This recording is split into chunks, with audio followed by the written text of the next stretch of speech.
Good evening, everyone. Welcome to this forum for candidates running for Secretary of State and Attorney General. There are primary elections happening on May 19th for Secretary of State and Attorney General. In the May 19th primary election, these candidates will appear on the ballot. I am Hillary Lynn, Special Events Chair for DeKalb Dems, and on behalf of our organization, I welcome you to this very important event. Tonight, we will hear from candidates on where they stand on public safety, economic development, housing, infrastructure, and more. We have lots of great questions that our team has prepared, and we hope to have enough time to take some additional questions from the audience. We are streaming live on multiple platforms, and a recording of this forum will be available on our YouTube channel. The DeKalb County Democratic Committee relies on donations and volunteers to present truthful information to the citizens of DeKalb County. To officially kick off our evening, it is my distinct honor to introduce the Vice Chair of DeKalb Dems, a tireless advocate for our community, Mr. Larry Lowe. Mr. Vice Chair, the floor is yours. Thank you, Hillary. I want to give a special thank you to our special events chair, Hillary Lynn, who has been instrumental in the planning of this forum. We are grateful for you. Thank you to Amy Farrow, Dr. Bola Tillman, and Ms. Leona Perry, and the rest of the team for organizing this essential event for our community. We have a fantastic panel of candidates with us tonight, and we are grateful for their willingness to serve. And tonight's conversation is a crucial part of the democratic process. Leading our conversation tonight is moderator Robin Biro. Robin is a decorated Army combat veteran, a former candidate for U.S. Congress, and a respected political commenter frequently seen on national news. He brings a deep firsthand knowledge of policy and a passion for public service to our forum this evening. Please join me in welcoming Robin Biro. Thank you. Thank you, Larry, for those powerful words, and a warm welcome again to our audience, and especially to our candidates joining us this evening. The Secretary of State and Attorney General are two of the most powerful constitutional offices in Georgia, yet they are often overlooked in statewide elections. These offices don't just shape policy, they determine whether our democracy functions fairly, whether our businesses thrive, and whether justice is accessible to all Georgians. The Secretary of State serves as Georgia's chief elections officer, overseeing voter registration, election administration, and the certification of election results. This office also regulates corporations and professional licensing, making it the gatekeeper for both our democratic process and our economic opportunity. In a state where voter suppression has been weaponized and where Black-owned businesses face systemic barriers, the Secretary of State's decisions have life or death consequences for our communities. The Attorney General serves as Georgia's chief legal officer, representing the state in legal matters, defending state laws in court, and deciding which cases to prosecute and which federal policies to challenge. This office has the power to protect consumers, combat human trafficking, hold corporations to accountable for wage theft, and defend or undermine the civil rights of Georgia's most vulnerable residents. In recent years, Georgia's Republican Attorney General has filed lawsuit after lawsuit against the federal government, prioritizing partisan policies over the needs of everyday Georgians. Tonight, we are holding a critical conversation with Democratic candidates who are running to reclaim these offices and use their power to protect voting rights, expand economic opportunity, and deliver justice for all Georgians. You may notice that not all candidates are with us, or that a candidate may arrive after we have begun. Campaigning, as we all know, is incredibly demanding, and our schedules can be unpredictable. To ensure that we have as much time as possible for our discussion, we will be focusing on the candidates who are with us at any given moment, and we will not be stopping to acknowledge arrivals or early departures. We thank every candidate for their commitment to this process. Now, before we begin, let's review the ground rules so that each candidate agreed to well before our event tonight. So, number one, each candidate will have 90 seconds to make an opening statement. Next, each candidate will have 90 seconds to answer prepared questions and follow-up questions. Next, each candidate will have 60 seconds to answer audience questions. Each candidate will also have 90 seconds to make closing statements. Very important that you understand that you may not call out other candidates by name. Hear me again. You may not call out other candidates by name. Focus only on issues and policies. Please pin the timekeeper to the top of the screen. You will be muted if you go over time, and I'm really good about that. I'm an Army Ranger veteran. So with that being said, let's begin. That's exactly what the warning is going to look like on your screen, and I will also notify you if and when that happens. Before we begin asking questions, we want to give each candidate the opportunity to introduce themselves to you. We will be starting tonight with Representative Tanya Miller. In 90 seconds, please make your opening statement telling us what makes you uniquely qualified for this position, Representative Miller. Thank you, Robin, and thank you to DeKalb Dems for hosting this phenomenal forum and for allowing me to participate. I'm Tanya Miller. I'm running for Attorney General because I believe that people need a lawyer that will put them first. For far too long, the Attorney General's office has served as a political consigliere, if you will, for the ruling party, and has not focused on the issues that are most important to the people of Georgia. I am a former state and federal prosecutor. I specialize in crimes against women and children and homicides. Real simple, I believe that I have the qualifications that are necessary to do this job. The Attorney General is the chief legal advisor and chief law enforcement officer for the state. I am the only one in this race who has been a former prosecutor and has done this kind of work for the better part of a decade. My focus will be on consumer protection, on public safety, and on protecting democracy. My name is Tanya Miller, and I look forward to speaking more with you. Thank you. Thank you, Representative Miller. Commissioner Dana Barrett, in 90 seconds, please make your opening statement telling us what makes you uniquely qualified for this position. You have the floor.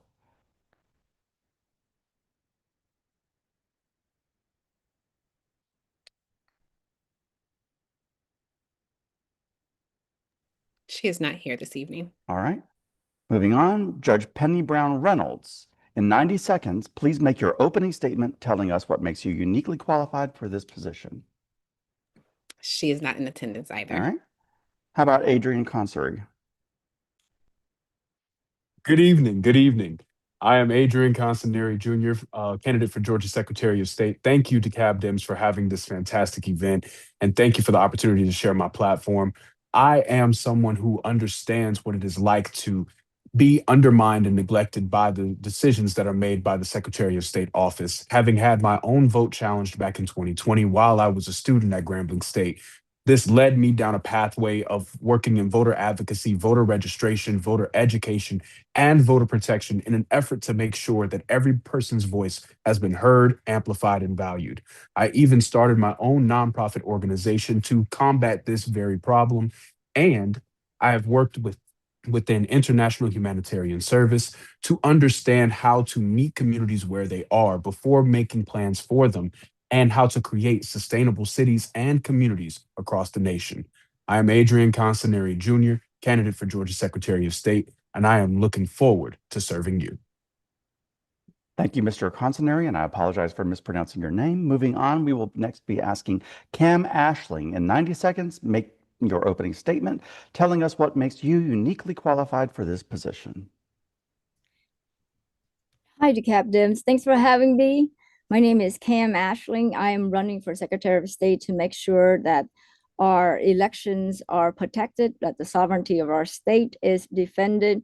We have evidence-based election that are indisputable. I actually went to Brockett Elementary in DeKalb here, and when I was young, my teacher, I lost my ducktail eraser, and I was too shy to even raise my hand to claim my eraser.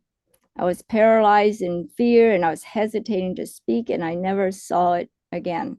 That moment kind of stuck with me. And in Georgia, a lot of people feel this way. They feel that their voice doesn't matter, that the system is not secure or is not made for them, and that they may not even want to raise their hand. And I'm here to fix that. I'm very qualified for this position because I'm a former licensed stockbroker. Beyond having ran 20+ team curing rejected absentee ballots, I also have testified in court for a fair fight to protect voters and to make sure every vote gets counted. I've even sued the state of Georgia over SB 202. Politics should not be first. We need to put voters first, and I am that candidate. Thank you. Thank you very much, Ms. Ashling, and especially for keeping to time. Bob Trammell, in 90 seconds, please make your opening statement telling us what makes you uniquely qualified for this position. Thank you so much. I'm Bob Trammell, and I'm running for Attorney General. I served as Democratic leader in the State House for 4 years. I followed Stacey Abrams, and I have spent most of my life in a one traffic light town, the one traffic light town of Luthersville, Georgia, where my wife Jenny, who's a pharmacist, and I are raising our children ages 13, 11, and 8, and where I practice law. And when you grow up in a small town, or really no matter the size of your community, there's certain values that we aspire to. Things like looking out for your neighbor, protecting the most vulnerable, and building community. And candidly, those are the very things that in our poisonous politics of today that are missing. Instead of looking out for our neighbor, the federal administration seeks to pit people against one another. Instead of protecting the most vulnerable, they seek to promulgate and enforce policies in a way that prey upon the most vulnerable. And instead of building communities, they try to tear communities apart. We need an attorney general who will stand for the rule of law, make life more affordable for Georgians, and defend the Constitution. And we need an attorney general who is prepared to stand 10 toes down to hold the Trump administration accountable. All right. Thank you, candidates, for respecting our time limitations. And now let's get right into the questions. Again, please limit your responses to each question to 90 seconds. I will read each question only once. If you need the questions repeated, you need to let me know. First question, what qualifications and experience do you have that make you uniquely suited to this position? And what is your vision for how this office can better serve minority communities in Georgia? First up will be Adrian Consinari. Thank you for the question. And being the product of 2 entrepreneurs here within the state of Georgia, my mother being a faith-based clinical counselor, my father being a mobile mechanic, as well as both of their occupations being designed to identify a problem and become the solution to it. That deeply impacted how I was raised. On top of this, looking at how I have gone into all these different areas, whether studying abroad in Mexico for servant leadership, learning about toxic charity, how to avoid making sure that you come into a community with your own will, but rather listening to the people, listening to the concerns, as well as going and studying with the United Nations and studying and focusing on how our communities can be enhanced, how our cities can be sustainable. That is something that has deeply enriched what I do. On top of all of this, being able to work with a variety of different nonprofit organizations across the country, going into community after community, making sure that people's voices have been heard, amplified, and valued. That has been the pinnacle of what my mission statement is. And so to help to make sure that minority communities, communities of colors, as well as our rural communities are heard and they feel as if they are valued by this state, I feel as if there is no one else more qualified to hear and understand what must take place. I look forward to making a Georgia that is thriving for everyone. Thank you, Mr. Consinari. Moving on, Bob Trammell, it is your turn to answer this question. Let me know if you need it repeated. Thank you. So my experience is a combination of experience as a lawyer. I've been a lawyer in Georgia since 1999. I graduated from the University of Virginia School of Law. I clerked for a United States federal judge in the United States District Court in Atlanta for 2 years. And then I went to work at the law firm of King and Spalding for 2 years. And what I realized during that time is what I really wanted to do with my legal career is I wanted to represent people. It's the reason I went to law school. It's the reason I became a lawyer. And so I moved home to my small town of 800 people and opened a general law practice in 2003 and have been practicing there ever since. During that time, I served 6 years in the State House, 4 of those years as Democratic leader. And both in the legislature and in my law practice, I have fought for everyday Georgians with the biggest legal fights of their lives in the law practice and of the biggest economic issues and civil rights issues facing them in the legislature and the law practice.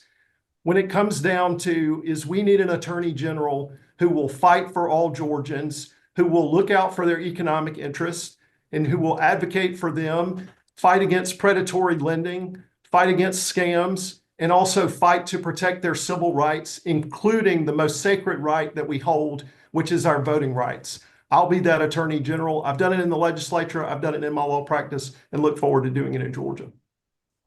I appreciate that. Thank you, Mr. Trammell. Cam Ashling, you are up next. Let me know if you need the question repeated. Sure.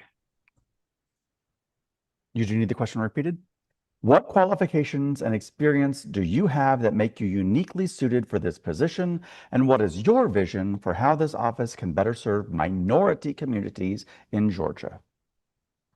Now, I think the best answer for that is I am from that community that I'm trying to serve in this question. I'm a minority woman. I'm a small business owner. I came from nothing. I came to the United States with my family with one aluminum trunk. My dad was an electrician, an unlicensed one. My mom also worked in the factories for years. And I figured how to get out of a trapping situation that could and does hold people back from fully being themselves. But I went to college and I became a certified financial planner. I'm a chartered alternative investment analyst. I built a business. I'm raising a family. I built a farm. I'm a builder, and I'm also a repair person. This office here is a very important office that runs our entire economic engine on top of being a gateway for our democracy. And I'm uniquely experienced in both sides of this office and even in the investor fraud and protection side that we strive so hard to stop, bad actors from stealing people's money. And I'm going to be the Secretary of State that we deserve, that we need. Thank you. That is time. Before I move on to the next question, I don't see any late arrivals, so I'm going to move on to the second question unless anybody speaks up now. That being said, question number 2, Georgia has been identified as the only state formerly under federal oversight to adopt all of the most common voter suppression tactics, including voter ID laws, proof of citizenship requirements, cuts in early voting, and polling place closures. If elected, what specific actions will you take to protect and expand voting rights for Black voters, students, and working families who are disproportionately impacted by these restrictions? The question is first proposed to Adrian Consinori. Thank you for that question. And I have already pledged that my first 100 days in office will be dedicated to repealing the abysmal practice of removing registered voters who are eligible from our voter registration rolls. I do know that due to the Motor Voter Act of 1993, we are to have up-to-date voter registration rolls, but that does not mean we need to go around disenfranchising Georgians all across the state who are eligible, especially in our communities that are our Black communities, our Hispanic communities, and also our rural areas. We need to make sure that these barriers to the ballot have been removed and that there are more bridges to make sure that it is easier and more accessible for people to have their voices heard. On top of this, I do look forward to going and innovating how we have our identification checks. Coming from my story of having my vote challenged, it should not be that you need to come back to the state when requesting an absentee ballot. Your identity can be checked by you being wherever you are, as we do with all of our financial institutions, and having our IDs checked so that way we may make bank accounts. So we can incorporate this exact same thing for our own elections themselves. And on top of all of this, I'm a firm believer in making sure that we promote civics education far beyond what we have done thus far, making sure everyone knows what is on their ballot so that way they know how they can properly vote to expand their community. Thank you, Mr. Consinori. Bob Trammell, you are up next. Well, the short answer is that as Attorney General, we'll be going to court to enforce the voting rights of Georgians. And specifically, we would intend to use the office to file Section 2 suits under the Voting Rights Act. As we all know, after the Shelby decision in 2013, the Supreme Court, Section 5, the preclearance provision, which had protected Georgians for a long time against some of the discriminatory things that Republicans have subsequently done, was struck down, but Section 2 remains. And so the Attorney General's office needs to be very active in that, and I would intend to be very active in pursuing Section 2 litigation anytime that they attempt a poll closure or any other discriminatory practice that impacts the voting rights of Georgians, and specifically Black Georgians.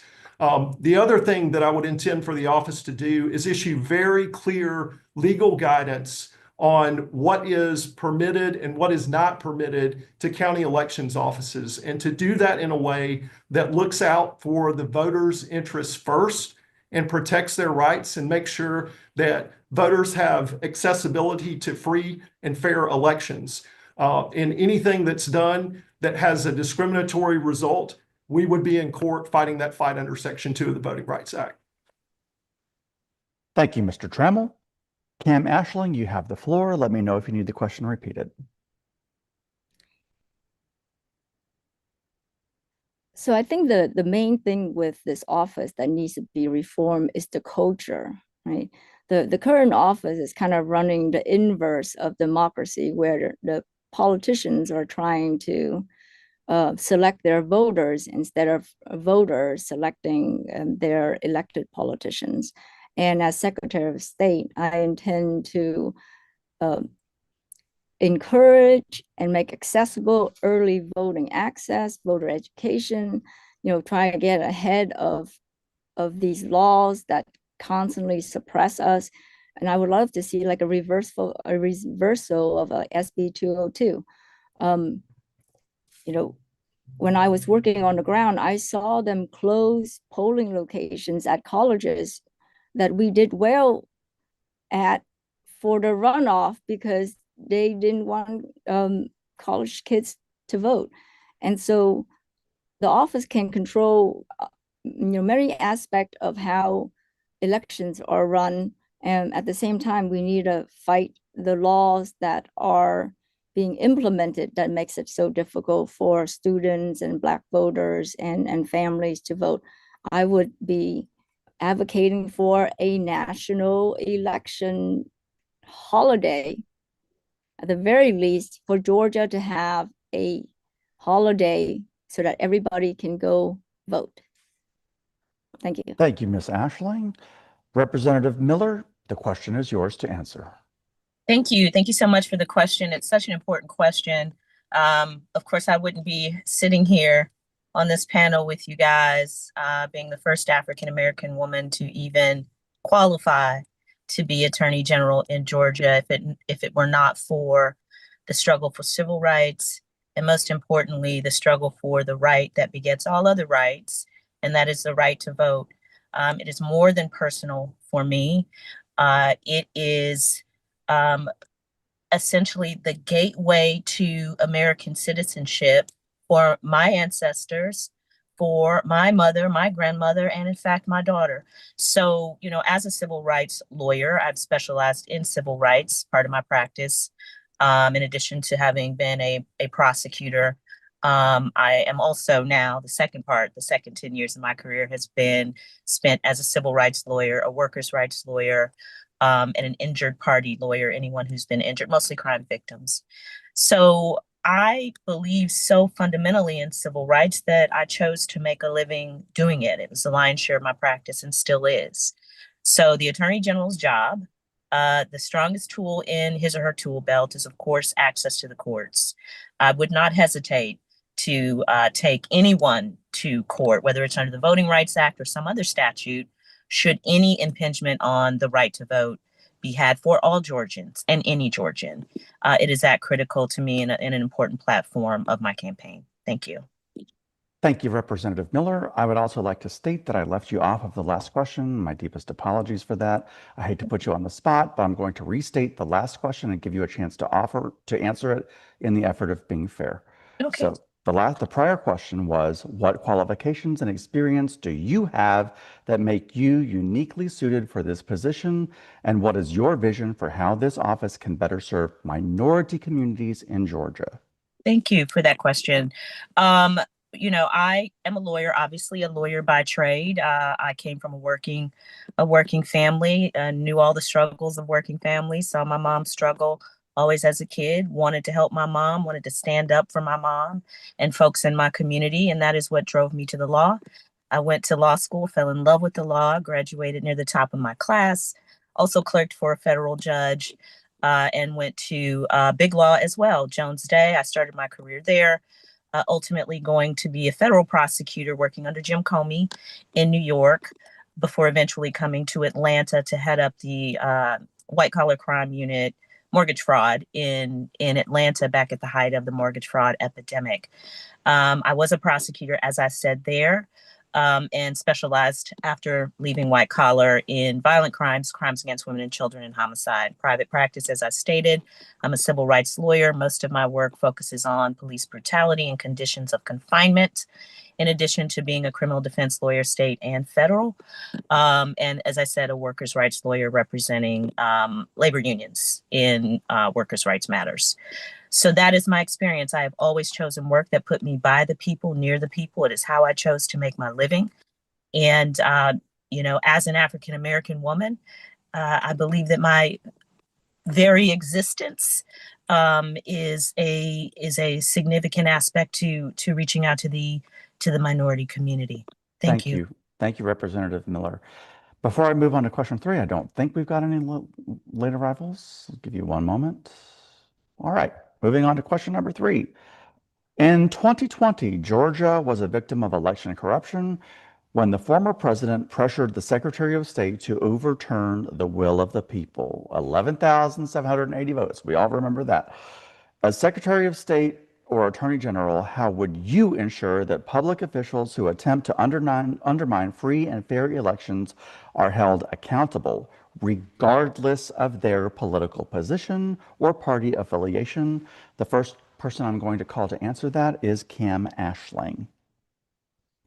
As Secretary of State, I will enforce the law equally for everyone and that nobody is above the law, and that I will stand for the sovereignty of Georgia to run our own election without interference. And if we get interference from whatever that source is, we will, document it, we will refer it to investigation, we will prosecute it to the full extent of the law.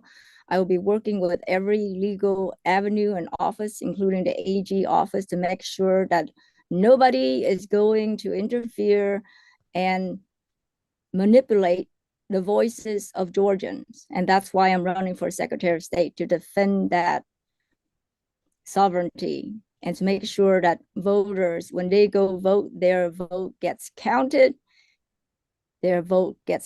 accurately, and that we can defend their vote. Thank you very much, Ms. Ashling. Representative Tanya Miller, the question is yours to answer. Thank you. As a prosecutor, I handle public corruption cases. So I think understanding how you build investigations and how you hold people accountable is an important experience to have when you're talking about dealing with violations of voting rights or folks who seek to interfere in our elections. So there would be no hesitation to act quickly to investigate any such attempts to interfere. In fact, when the FBI was raiding Fulton County's election hub, Fulton County is my district, part of my district, myself and other state representatives and leaders were on the ground there to support Fulton County, to be a witness to what was happening. And then I was also in the room helping the county develop the strategy to push back on the FBI and the federal government. I've spent time doing this work. My law firm represented Shay Moss and Ruby Freeman. If you recall, those were the election workers that were harassed by Donald Trump during the election. So this is work that I am very adept in and very ready on day one to take immediate action. as necessary and appropriate to protect that sacred right. Thank you, Ms. Miller. Mr. Trammell, the question is yours to answer. Thank you so much. Well, in recent weeks, we've seen an attempt to interfere with the elections process when the FBI came into the Fulton County Elections Hub to seize the ballots. And the responsibility of the Attorney General that day should have been to be in federal court in front of a federal judge, seeking remedies before the trucks had time to back up and leave Union City. And that's the type of Attorney General that I will be. When it comes to the 2020 election interference, absolutely, the people involved in any election interference in Georgia must have a zero tolerance policy for election interference. Whether you're the President of the United States who's trying to call the Secretary of State to ask to find 11,000 votes, or whether you're a local city council person who's trying to call the city clerk superintendent of elections asking the same thing, we have to treat everyone the same. And election interference in Georgia will be prosecuted to the fullest extent of the law to make sure that we have free and fair elections, and that when the results are counted, the results represent the will and intent of all Georgians and not some corrupt politician who's coming in seeking to alter the count by trying to put a thumb on the scale. People are tired of that, and Georgia has to say absolutely not. Thank you, Mr. Trammell. Mr. Consinari, the question is yours to answer, sir. Thank you, sir. The power has always belonged to the people. It has always resided with the people. Therefore, regardless of position, it does not matter because their power only comes from the people. There will be no federal agent. There will be no president. There will be no city clerk, city council, any position that will feel confident enough to call my office looking for any vote that they did not earn. There will be no one who will feel any type of instance that they can actually go and overturn what the voice of the people has dictated. I am a firm believer that vote is an acronym for voice of the economy. And when the voice has spoken, then so be it. I will certify any election that the people have deemed is true. And if anyone tries to exert their own will into that to overturn in their own interests, I will make sure to work alongside the next Attorney General to make sure that they have a field day in court in suing whoever may need to be sued. I do look forward to doing this exact action and making sure that democracy is defended no matter what, as the voice and the vote is very precious. And we cannot allow for anyone to be in this position who will not defend democracy till their last breath. Thank you, Mr. Consinari. We are going to be moving on to question number 4 now. I don't see any late arrivals. Number 4, Georgia awards billions of dollars in state contracts every year. As Secretary of State or Attorney General, how will you ensure that the contracting process is transparent, accessible to minority-owned businesses and women-owned businesses, and free from corruption? First to answer this question will be Mr. Bob Trammell. Thank you for the question. So first, with respect to accessibility, the Attorney General's office would work in concert with the Department of Administrative Services to make sure that we are streamlining the certification process so that it's easier. Whether you're qualified to bid on a city contract or a federal contract, you should also be qualified to bid on a state contract. And that will make it improve the opportunity for bidders to participate in the process. The second thing that we have to do is we have to make sure that we have sunshine and transparency in the bid process. And so as soon as a bid is reviewed and approved, everything should be immediately transmitted and openly accessible for review to make sure that we are having a fair contracting process and that there's no corruption involved. And then the third component of that is that if to the extent that there is some element and it's found that a contract was awarded on the basis of corruption, pay to play, or because they had the right lobbyist who was involved in recommending a specific company, that our office would work to make sure that those contracts are voided and that we send a clear zero tolerance for pay to play and corruption, and that we have an honest, fair contracting and bid process where people can participate and the state's taxpayers will know that they're truly getting the value for their dollars. Thank you, Mr. Trammell. Mr. Consinori, the question is yours to answer, sir. Yes, thank you for the question. I am a firm believer in making sure that when an opportunity presents itself to be a part of the bidding process, everyone must be able to participate in it. And that means meeting people where they are so that way they can come into this process and participate in what we have to experience growth across the state, whether it be our minority-owned businesses or anyone who would be able to participate in this contract of discussion. They will definitely need to make sure that they are a part of the conversation to be able to participate, because a lot of times when there are these different barriers that exist that keep people out of being able to experience the growth of their own business, it is up to the Secretary of State to make sure everything is open and transparent and accessible for every single Georgian and every single business owner, so that way we can experience what it is. When our businesses thrive, the state thrives. And when the state thrives, everything is all right. So I do look forward to making sure that our bidding process is open. And then when it comes to identifying when corruption does take place, we will need to be able to rescind whatever does take place and make sure to go back into the bidding process to make sure it is a fair chance for every single person to have the ability to seize the opportunity at hand. A lot of people have been sold the dream of what America can do, and it is up to us to make sure that we defend that and we also preserve the right for them to be able to participate in this market economy. Thank you so much, Mr. Consinori. Ms. Cam Ashling, the question is now yours to answer. I've actually fought against a candidate who had shady contracting businesses that voters in a particular small city should know about. So I'm very familiar about how they got away with some of this.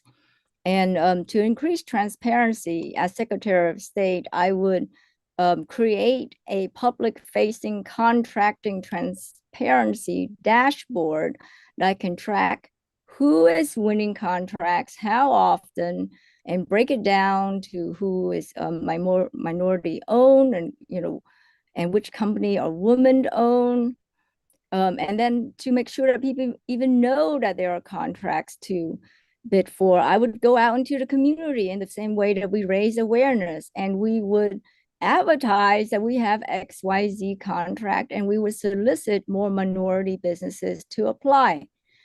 A lot of times people don't even know.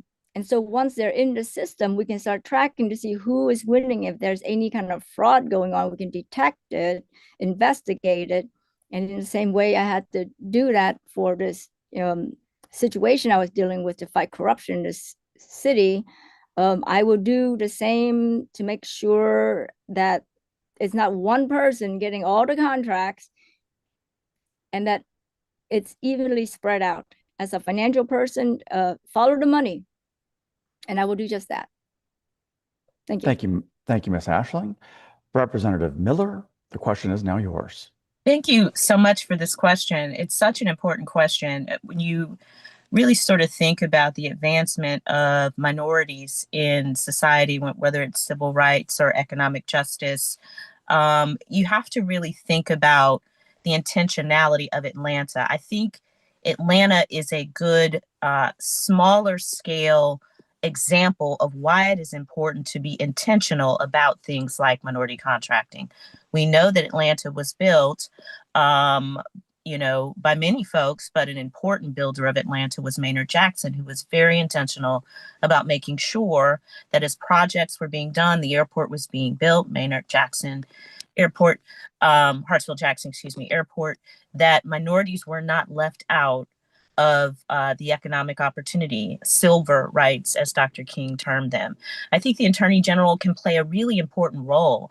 I know as a state representative, we have sought numerous times over the course of my 2 terms to get information and data on how state contracts are awarded and what percentage of them go to minorities or women or veterans. And we have been unable to do that. The only agency that does a little bit of tracking of that is the Department of Transportation, and that was because federal law required it. So the first thing I think the Attorney General can and should do is get an answer to those questions, do an inventory on state contracting and understand what the baseline is. I suspect it is less than 1%. Thank you, Representative Miller. We are now moving on to question number 5 because I don't see any other late arrivals. So that being said, question number 5. Georgia relies heavily on immigrant labor in agriculture, construction, and service industries. At the same time, our Republican majority legislature has passed punitive immigration laws that harm both workers and employers. As Secretary of State or Attorney General, how would you balance Georgia's economic need for immigrant workers with fair treatment of both employers and workers? The first question that is being asked of is Representative Miller once again. Thank you for the question. I think the Attorney General's job, really, when it comes to immigration and workers' rights, is to, one, focus on it from a perspective of whether or not workers are being exploited. Immigration, as we all know, belongs to the federal government. It is an area of law that is regulated exclusively by our Constitution, by the feds. So, the Attorney General's job, of course, is to enforce state and federal law, and we have to do that if rights are being violated. But I think more important than that is oftentimes these communities are isolated. They don't understand what their rights are. They don't understand whether or not, they can have or access the courts or access government for assistance. Sorry, my technology just went wonky there. And I think the Attorney General can do a good job of helping to educate. I think making sure that workers are treated fairly, protecting those folks who are participating in our economy are important to our economy. Georgia relies heavily on immigrant participation in our workforce. I think is a unique role for the Attorney General to play, and I look forward to doing that. I also think that a lot of folks have expressed really clearly that we want to see immigration policy that rewards folks who come here and help our economy, and not terrorize communities without a focus on those small number of violent offenders as promised. Thank you so much, Representative Miller. Ms. Kim Ashling, the question is now yours to answer. So we know that Georgia's economy runs on immigrant labor. I'm an immigrant, and I help create jobs, and I help our economy move forward. But we're talking about like our farmers, and then our construction sites, and our small business that depend on immigrant labor. So the real question isn't whether we need immigrant workers. We do. The question is, how do we treat people fairly, with dignity, and with common sense economics? As Secretary of State, my role is not law enforcement, but my role is to make sure that the economic engine of our state works.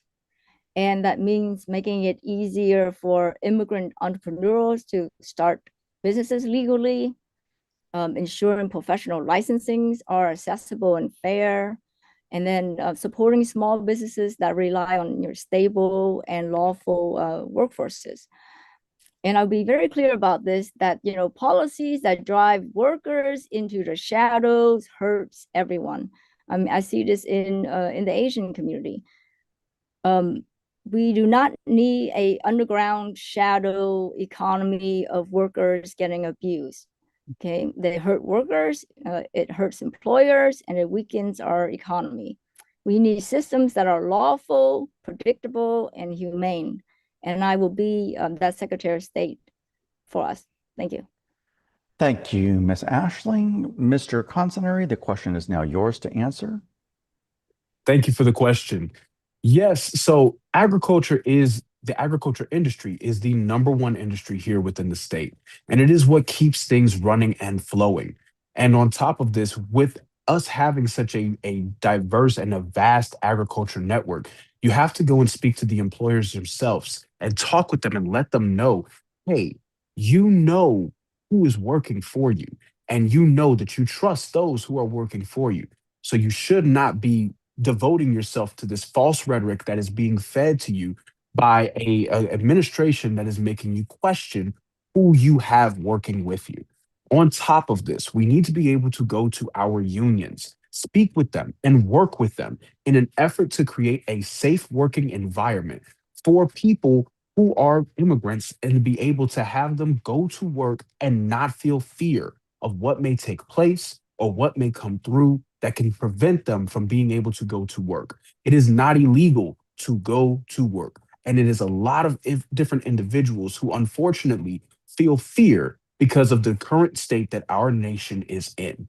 And on top of this, I do look forward to collaborating with the next labor commissioner in an effort to create an entire network and policy that will create a barrier to protect all of our immigrant workers and giving them the immediate right and freedom and ease of mind to be at ease and work. Thank you, Mr. Consineri. Mr. Bob Trammell, the question is now yours. Thank you. Well, we can't ignore the context of the out of control, reckless nature of the Trump administration's ICE and their efforts to enforce immigration policy. And the Attorney General's office has to be prepared to push back and combat that. And when it comes to employers and workers, the emphasis that the Attorney General's office ought to do is to make sure that we are protecting labor conditions for employees and workers, and that we're doing it in a way so that we understand and let people know that immigration enforcement is not the paramount concern of employers, but making sure that there is a safe workplace where you have worker safety, that is a paramount concern. And similarly, we want to make sure that we don't create a gotcha trap when it comes to administrative compliance for employers when they are returning information to the state, that we want to help them be able to complete those reports in a way that there's not going to be punitive consequences for that. But at the end of the day, it is the culture of fear that the Trump administration has created with this reckless, out of control immigration enforcement that is a direct threat to Georgians, and the Attorney General's office has to be prepared to combat that. Thank you so much, Mr. Trammell. We will now be moving on to our office-specific issues questions. These are directed towards Secretary of State candidates. This is question 6, if you are following along. Many counties in Georgia lack sufficient polling locations, poll workers, early voting days, and ballot drop boxes. As Secretary of State, what funding and resources can you provide to ensure that every county, regardless of its wealth or political makeup, has the infrastructure needed to conduct free and fair elections? First person that this is being asked of is Ms. Kim Ashling. So Georgia runs election through 159 counties, and right now, access depends on how much money and resources they have to run these elections. As Secretary of State and being a portfolio manager, I will be looking at how do we reallocate sources to counties that need more support so they can run equitable, fair, and sustainable elections. I would create like county support models that looks at where we are short on staff, where we can put more voting sites, what kind of equipment are getting sent where, and so that we have a model to support counties. Second, I want to train and recruit more pipeline workers that are not scrambling every election cycle, and that we have more experienced workers coming back year after year, cycle after cycle, and pay them more. Yeah, I think that's important. And I would be pushing for statewide standards so that we're not completely working with a different system all the time. I would like the legislator to quit changing all the rules and all the laws constantly and making us confused.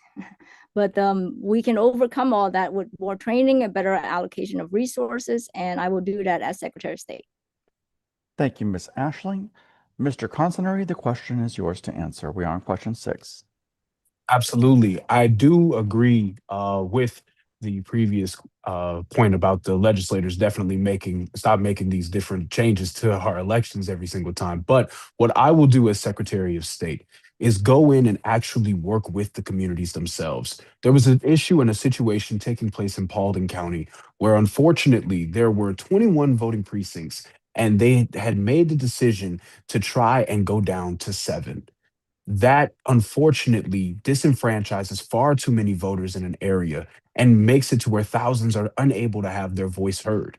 And so, in an effort to make sure that this does not take place, I propose putting forward a percentage base that allows for us to continue to have voting precincts intact. If there is at least 16% of a community that uses that voting precinct, it should not be closed and it must remain open. That way, when we base it upon the percentage rather than a set number, we are able to make this one fell swoop standard work all across the entire state when it comes to our rural communities, when it comes to middle Georgia, and when it comes to Metro and Atlanta itself.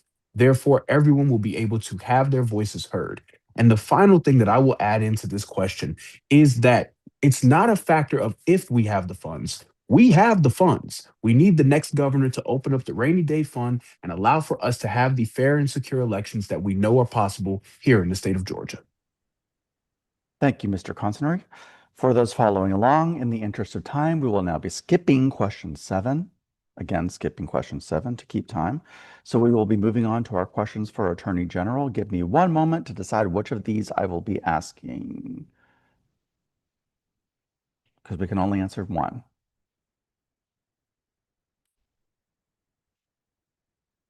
I'm going to ask you to answer question number 9 for our Attorney General questions.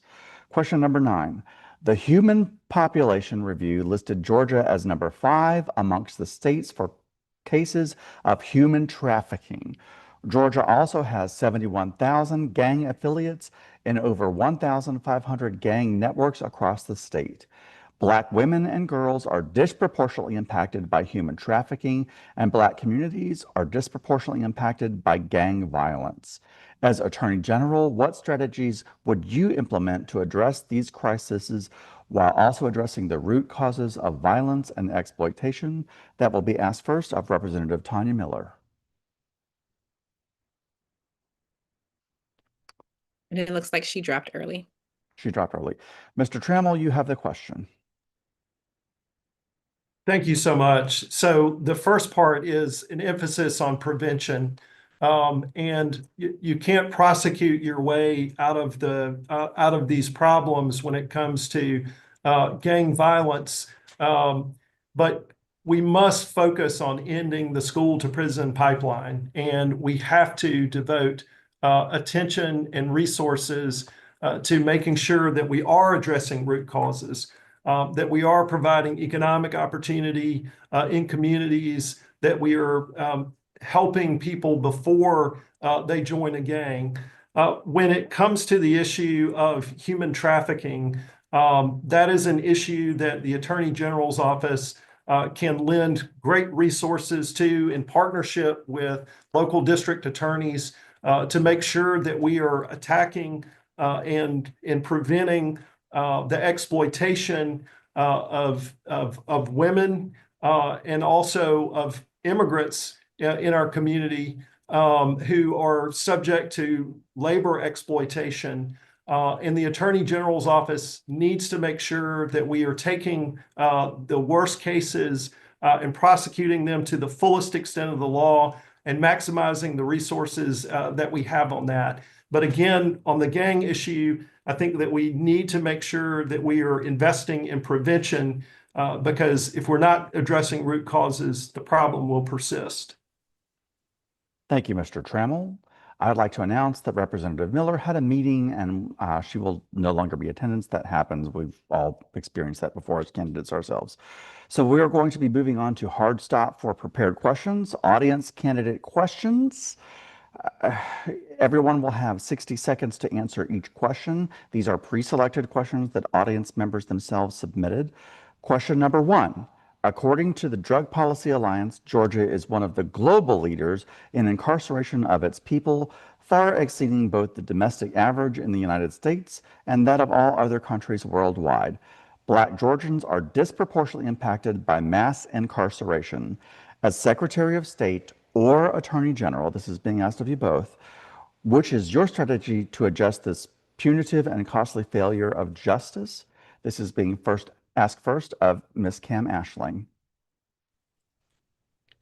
So the Secretary of State office is not the legislature and it's not the court system. But what we can do and what I can do as Secretary of State is to have a program specifically designed for people coming out of that system to still rejoin our economy and be great productive business owners, or to pursue licenses or to get trade licenses. And we can support that through our office. So I intend to help kind of buffer some of the injustice from the criminal justice system by creating a platform where people can step into and come back into our society more productive, smarter, and able to build more wealth and provide for themselves and their family and get back what they kind of lost in the injustice. Thank you, Ms. Ashling. Mr. Trammell, the question is yours from the audience. Well, the short answer is we need an attorney general who will be at the legislature advocating for criminal justice reform. When I was in the General Assembly, I was consistently advocating for criminal justice reform. We had criminal justice reform measures that did a lot of good under Governor Deal that were supported with bipartisan support, and our Democratic caucus supported those. But we have seen those under the present governor reverse course, and that has led to an exacerbation of the problem. But you cannot, the other thing that the Attorney General can do is make sure that the resources of the Attorney General's office are not directed towards worsening the incarceration problem and address the imbalance when it comes to the types of cases they would pursue. And the way we would do that is to pursue financial crimes of millionaires and billionaires and corporations who are ripping off Georgians. And that would be a priority rather than doing things that would lead and result in mass incarceration. Thank you very much, Mr. Trammell. Mr. Consinari, the question is yours to answer, sir. Thank you for this question. You see, in order for us to truly lock in on how we can prevent mass incarceration, we must first lock in on what causes crime. And what causes crime is a lack of resources in an area. So what we need to do is be able to go into these various different spots and make sure that they have access to true capital that will allow for them to change the reality that they live in. This starts with financial literacy, going in and making sure that we have the ability to teach folks how their dollar can be stretched, making sure that they understand different investment values, different investment ideas, so they can participate in the free market economy we have here within the states. On top of this, I do look forward to having a actual program that we put into place that brings in young entrepreneurs and teaching them how to be business owners, showing the ropes of what it takes to be their own entrepreneur, their own boss, and giving them the true reality of what may take place so they can enrich their own community themselves. I'm a firm believer that when people actually go forth and they go to solve their own community, they themselves will be able to solve what is taking place. Thank you. Thank you, Mr. Consinari.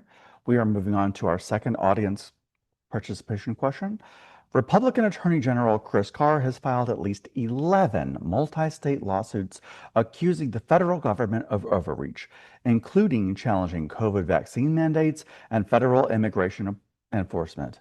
As Secretary of State or Attorney General, how would you decide when to sue the federal government and when to partner with the federal government to protect Georgians' rights? This is being asked first of Mr. Bob Trammell.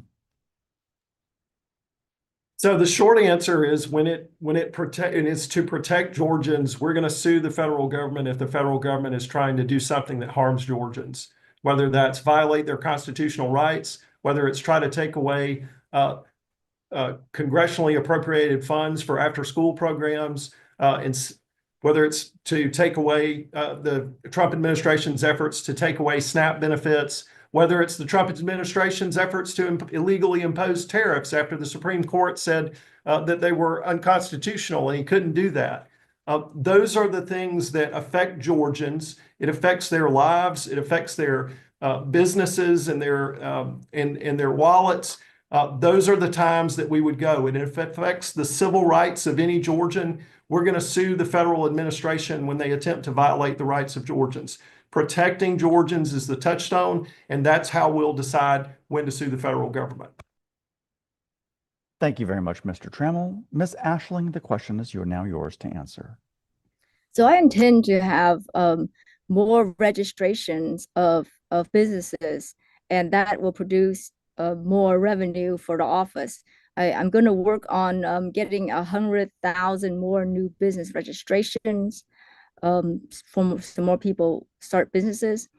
And with more money, I'm going to go and hire the best attorneys I can across the country, so that when there's anything happening that is involving my office, I have the best team of attorneys to sue, to countersue, to appeal, to escalate the situation, to find every way to defend Georgia and to protect us from injustice.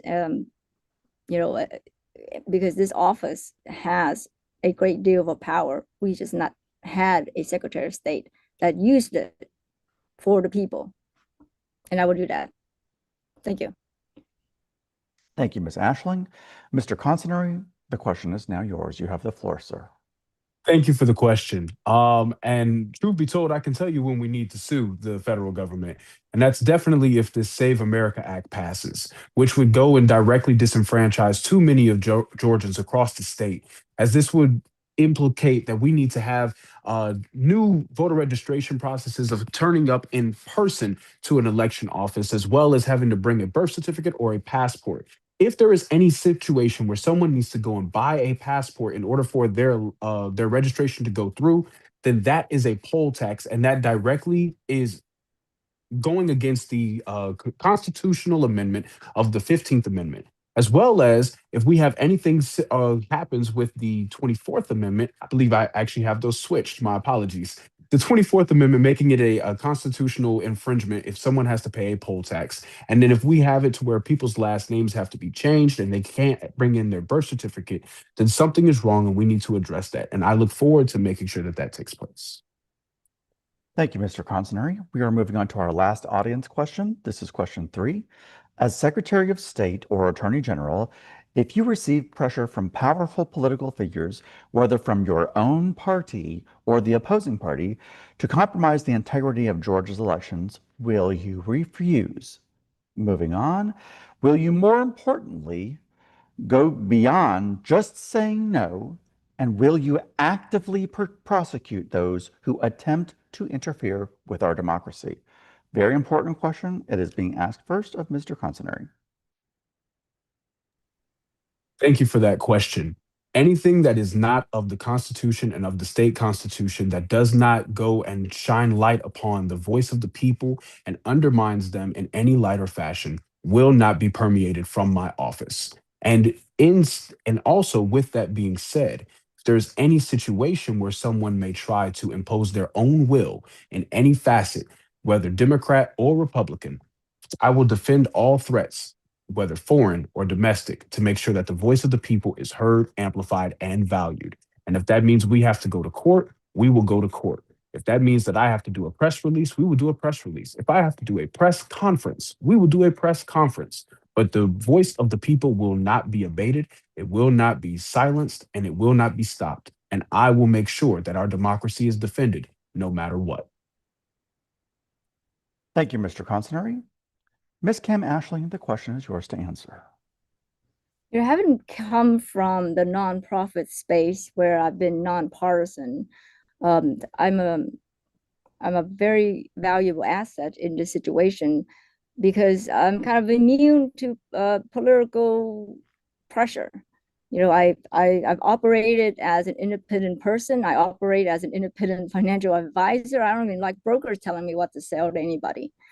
So you can definitely depend on me to always remain fair and balanced and neutral, and so that we protect our elections from interference from either side, because we've seen in the past, the Democrats maybe doing something in one era, and then the Republicans are doing something in one era. And what I want to do is stabilize our election system so that it is something we can trust again. It is free from political manipulation. And I absolutely will prosecute to the full extent of the law with my multi-million-dollar team of legal experts. Thank you, Ms. Ashling. Mr. Trammell, this is your question now, sir. We will absolutely always stand for the rule of law and the integrity of the elections process in Georgia. In 2020, when I was on the Governmental Affairs Committee in the House, and I was also a presidential elector, after the 2020 election, every nut job in America had my House email address, and they began to email, and they were asking the same thing, because they wanted legislators to overturn the election results and have a special election, and they pressured Georgia's elections officials. But we stood firm, and we cast our votes for President Biden and Vice President Harris, and we saved democracy in Georgia. But this is an important question, and we will stand for the rule of law and make sure that the integrity of our process is always accounted for. And anyone who attempts to interfere that will soon learn that there is a zero tolerance policy in Georgia, and they'll be prosecuted to the fullest extent of the law. Thank you, Mr. Trammell. Without any other late arrivals, we are moving to question number 4. In 2018, Brian Kemp served as Secretary of State while running for governor against Stacey Abrams. We cannot forget that. We all remember that all too well. During that election, Kemp's office purged over 1.4 million voters from the rolls, closed polling locations in predominantly Black neighborhoods, and placed 53,000 voter registrations on hold due to Georgia's exact match law. Kemp refused to recuse himself from overseeing the election that he himself was running in. As Secretary of State or Attorney General, do you believe Brian Kemp stole the 2018 election? And if elected, will you support a full investigation into voter suppression tactics used by Republican officials in Georgia over the past decade? This is being asked first of Mr. Consinary. Thank you for that question, that tremendous question. And with my time working with the Transformative Justice Coalition, I was able to learn about the 72 forms of voter suppression that exist all throughout our nation. And I absolutely would look forward to investigating full-fledged how they permeate all throughout our nation and all throughout our state, giving way for us to be able to look on how we can serve Georgians better. There should not be any instance of where this can happen. And I do believe that he did steal the ability for Stacey Abrams to have a fair shot at being our governor. And that should not exist. Whenever we have our election processes take place, this is a great way for people to go and serve in a capacity that they know that they can. And they should be given a fair shot and let the people decide who they want serving them in this capacity. And I would full-fledged support a thorough investigation into what takes place throughout our state. Thank you very much, Mr. Consinary. Mr. Trammell, this is your question now, sir. Thank you so much. Voter suppression is real, and it was real in the 2018 elections process. But one of the things that makes voter suppression so particularly pernicious is that they often use legal, lawful mechanisms to effectuate voter suppression, which is what happened in 2018. Yes, he should have recused. Yes, voter suppression played a role in the outcome of the 2018 election. But the term stole the election is one that I can't say Brian Kemp stole the election, particularly in the aftermath of the 2020 election process, where we had a president who went around and claimed that Democrats stole the election in Georgia. That language is too charged, but voter suppression is a real thing. It was real in 2018. It continues to be real, and we have to combat it in any way we can. Thank you, Mr. Trammell. Ms. Kim Ashling, you are our next contestant on The Price is Democracy. Please answer this question. I was on the ground during 2018. I have seen every form of voter suppression there is to see, from being in line with my school voters until 12 o'clock when the court had to extend their voting time. I've seen, machines break down in heavy Democratic precincts. And I've seen them purge and put on hold 53,000 votes during an exact match that I fought very hard against, that I testified in court against, that we cure ballots on the ground to fight and take to court. So does voter suppression exist? Absolutely. Have I fought very hard to stop it? Absolutely, yes. And then as Secretary of State, I will continue to fight it because nobody understands it as well as I do. Thank you, Ms. Ashley. Moving on to question 5, as Secretary of State, Attorney General, will you support holding social media companies legally and financially accountable for allowing the spread of election misinformation that endangers election workers and undermines democracy? And will you support criminal prosecution of individuals who use social media to threaten or harass election workers? Mr. Trammell, this question is yours first. Thank you. Well, I'm going to answer it in reverse order. First, if anyone tries to threaten or intimidate election officials, they'll be prosecuted to the fullest extent of the law. Whether they do that using social media or electronic form, or whether they do it in another way. Furthermore, one thing that we would be absolutely committed to is making sure that people cannot hide behind anonymity, that we would seek to investigate that so they can't anonymously threaten our poll workers, who are the backbone of our democracy when it comes to the conduct and administration of our elections. On the issue of social media companies, if they are using algorithms that are intentionally perpetuating misinformation about elections and undermining our election process, we absolutely would seek to hold them accountable if they have algorithms that they know are doing that and they continue to let that happen, because our democratic process is simply too important. Thank you, Mr. Trammell. Mr. Consinori, this is now your question, sir. Yes, I would absolutely support any type of litigation that would go towards anyone who would go and try to undermine or misuse information and spread a modern day McCarthyism of how people are not able to have their voices heard accurately. If there is any type of misinformation that is going forth, or any threats that are going towards our poll workers who are just doing their due diligence in an effort to make sure people's voices are heard, amplified, and valued, we need to make sure that they are held accountable.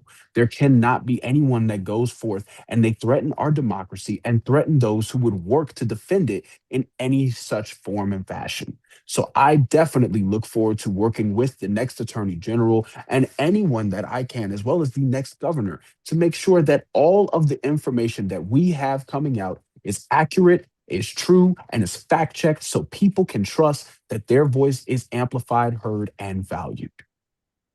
Thank you, Mr. Consinori. Ms. Kim Ashling, you now have the floor with this question, ma'am.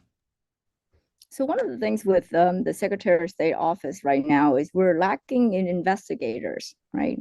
So the way to combat a lot of this is to hire more voting rights investigator and protection legal people who are specifically trained to do this work to combat the misinformation and to bring suit or to send cease and desist letters, to put people on like a blacklist, to make it harder for people to continue to perpetuate lies.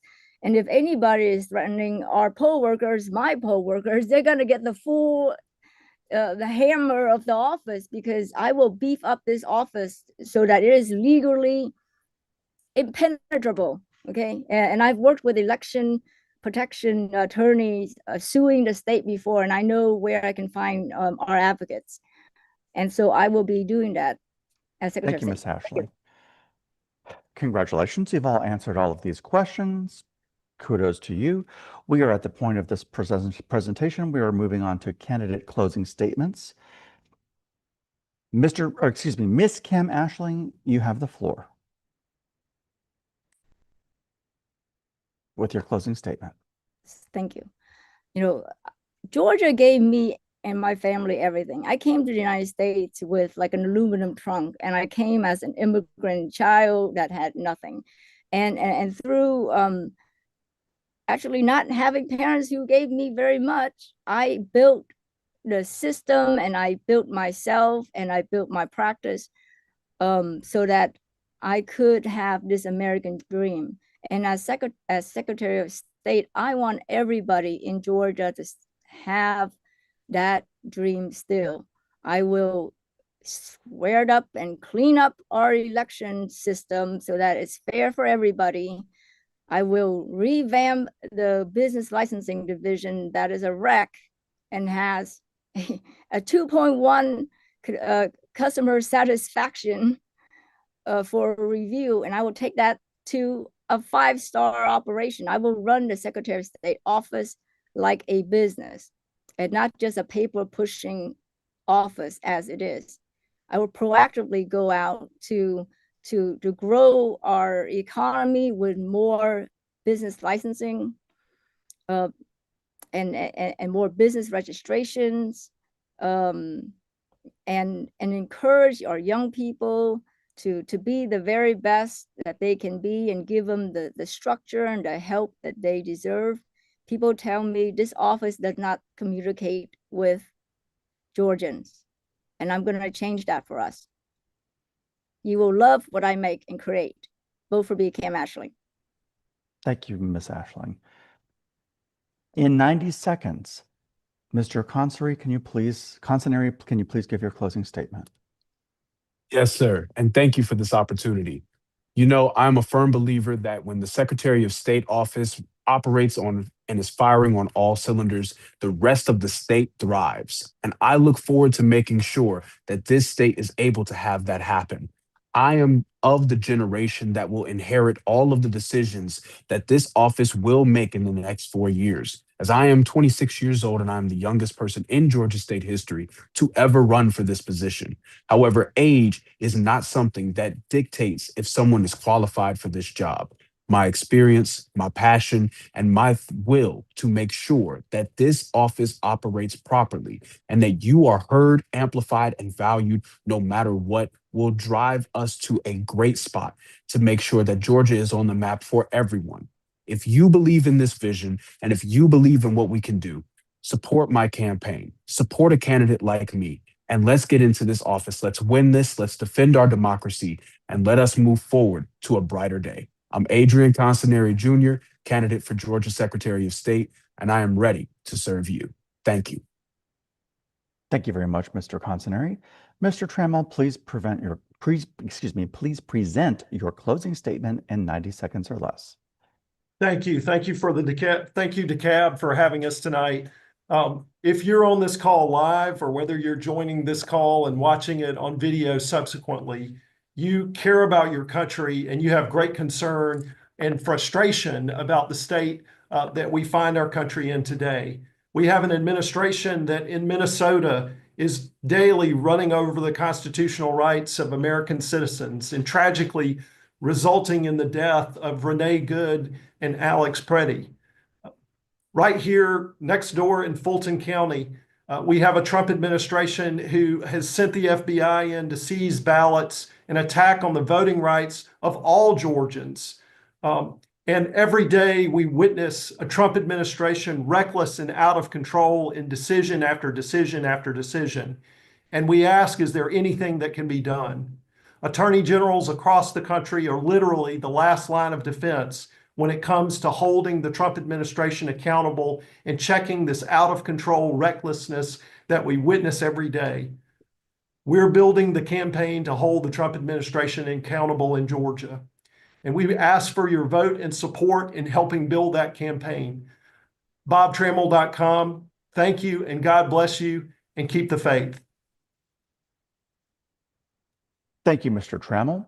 At this point, I'm going to speak off the cuff. I would like for everybody on the panel to unmute their mics and give yourselves a collective round of applause. You did the darn thing, and we're proud of you. Unmute, unmute, give yourselves applause. This is great.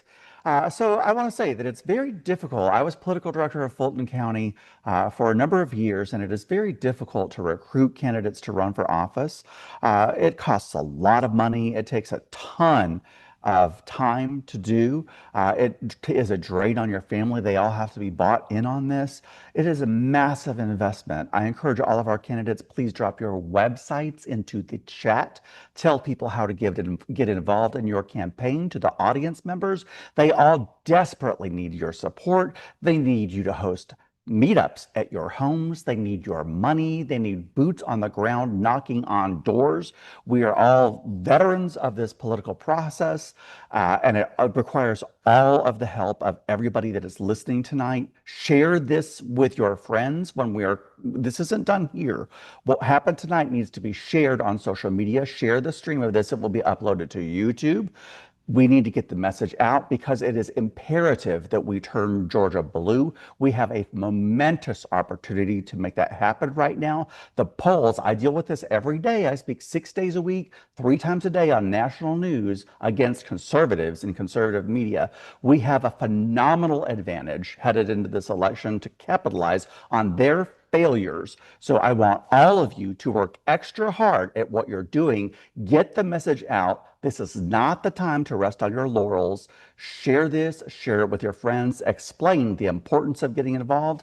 And most of all, thank you for participating in democracy right here at home. It required an immense gut check. I'm extremely proud of you. We all are. May the force be with you. Thank you to the hosts for inviting me to moderate. It is a special privilege of mine. I ran and lost 2 elections, but it didn't end there. We're still continuing the fight. If you do not win your election, stay in the game. I heard amazing ideas tonight that need to be heard. Keep getting your message out no matter what. That concludes my portion of this. Thank you, DeKalb Democrats. Thanks, Robin, and thank you for expressing how important these races are. Again, the Secretary of State and Attorney General are constitutional offices that shape the foundation of our democracy and justice system. So stay informed by paying attention to these critical races. We encourage you to follow the candidates, attend candidate forums like this one, research their records, ask questions, and most importantly, vote in the Democratic primary on May 19th. Thanks to everyone for being here tonight. Before we close, here are our final thoughts from Hillary Lind, our Special Events Chair. Thank you so much, Larry. Thank you, Mr. Vice Chair. On behalf of our team, thank you to all of the candidates who participated tonight and everyone who joined us online. An event like this requires an army of volunteers, and I want to personally thank each of them. A huge thank you to our moderator, Robin Byro, DeKalb Dem Chair, Brandy Weish, and our Vice Chair, Larry Lowe, and our incredible production team, our Zoom operator, Amy Farrow, our technical support, Dr. Bola Tillman, and our timekeeper, Ms. Leona Perry. While we are volunteers who present events like this to inform citizens, we do have expenses and ask for your financial support. Please consider a small amount or a monthly reoccurring donation to power Democratic wins here in DeKalb. Also, join us for our Blue Ballot reception on Sunday, April 26th at Fernbank Museum, our biggest fundraising event of the year, featuring a nationally recognized keynote speaker and Georgia's top Democratic leaders. Get your ticket now on Mobilize. /DeKalb County Democrats before early bird pricing ends. Please check your voter registration to make sure it is up to date and make note of these important voting dates for the upcoming municipal elections. Monday, April 20th is the deadline to register to vote. Early voting is from Tuesday, April 27th through May 15th. Election day is on Tuesday, May 19th. If there is a runoff, that election will take place on Tuesday, June 16th. A recording of this forum is available for viewing and sharing on our YouTube channel, as well as a webinar recently presented on why local elections matter. These are in the chat. Please visit DeKalbDems.com to discover ways to engage in activities right here in DeKalb County. We are building our communities and encourage you to connect with them for local events and calls to action that affect your neighbors. Finally, it was a pleasure for DeKalb Dems to present this information to you tonight. We wish each and every candidate a successful campaign. Thanks for joining us, and I hope you all have a good night.